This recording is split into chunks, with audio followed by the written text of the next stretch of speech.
இந்த இடத்திலே உண்மையிலேயே உண்மையின் நேர்மையாக ஒரு பிள்ளை நின்று கொண்டிருக்கிறாள்.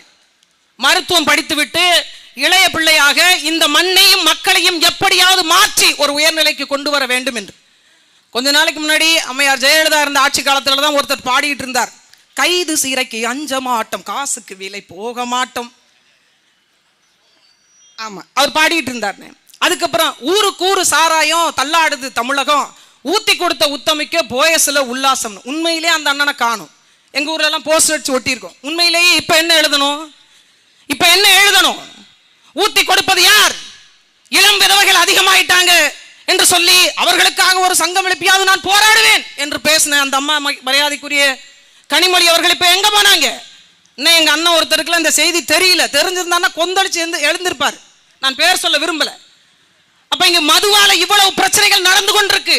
ஒரு பக்கம் கள்ளச்சாராயம், ஒரு பக்கம் சமூக நீதி சமூக நீதி என்று பேசிக் கொண்டிருந்த இவர்கள் மத்தியில் தான் சாதிய ஆணவ படுகொலைகள் நடந்து கொண்டிருக்கு.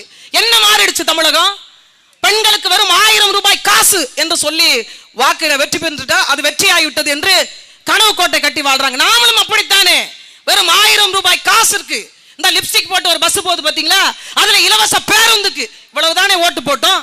என்றைக்கு கல்வி, என்றைக்கு மருத்துவம், என்றைய சாதிய கணக்கெடுப்பு, என்றைக்கு இடஒதுக்கீடு, என்றைக்கு நமக்கான அடிப்படை வசதிகள் என்னைக்கு தேடி இருக்கோம்? நாம தேடி இருந்தா ஒழுங்கான சாலை கிடைச்சிருக்கும், நல்ல கல்வி கிடைச்சிருக்கும், பெண்களுக்கு வேலை கிடைச்சிருக்கும், நல்ல பாதுகாப்பு கிடைச்சிருக்கும்.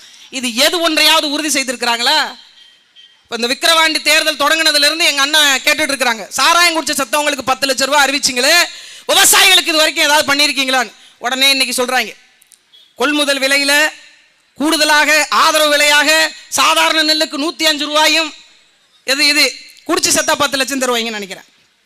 அண்ணன் பேசின பிறகு குவிண்டாலுக்கு 105 ரூபாய் இன்னும் கூடுதலாக, இன்னும் சன்ன ரகமா இருந்தா 130 ரூபாய் கூடுதலாக. இப்பதான் சாதிவாரி கணக்கெடுப்பு கனவு கண்டு மேற்கொண்டு வந்திருக்காங்க. அதுவும் சட்டமன்றத்தில் முதலமைச்சர் பொய் சொல்கிறார் என்று எல்லாரும் இன்னைக்கு பேச ஆரம்பிச்சிட்டாங்க.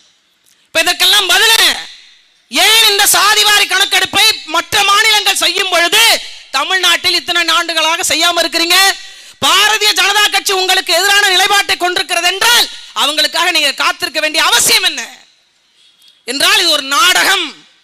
மற்ற மாநிலத்தால் முடியுது, உங்களால முடியலன்னா நீங்க பாரதிய ஜனதா கட்சியினுடைய நேரடி அடிமை என்பதை ஒற்றுக்கொள்ளும். மீண்டும் இந்த கட்சிகளுக்கு தான் வாக்கு செலுத்த தயாரா இருக்கீங்களா? சொல்லுங்க, நிம்மதியான வாழ்க்கை வாழுங்க. 50 ஆண்டு காலத்தில் 35 ஆண்டு காலம் திமுக ஆட்சி அதிகாரத்தில் இருந்திருக்கிறது. 30 ஆண்டுகளுக்கு மேல அதிமுக ஆட்சி அதிகாரத்தில் இருந்திருக்கிறது. பசி இல்லாமல் இருக்கிறீங்களா? படித்த உடனே வேலை கிடைச்சிருதா? நல்ல கல்வி கிடைச்சிருதா? தூய மருத்துவம் கிடைச்சிருதா? சரியான சாலையில பயணிக்கிறீங்களா? எது கிடைத்து விட்டது? மீண்டும் மீண்டும் எதற்கு இவர்களுக்கு வாக்கு?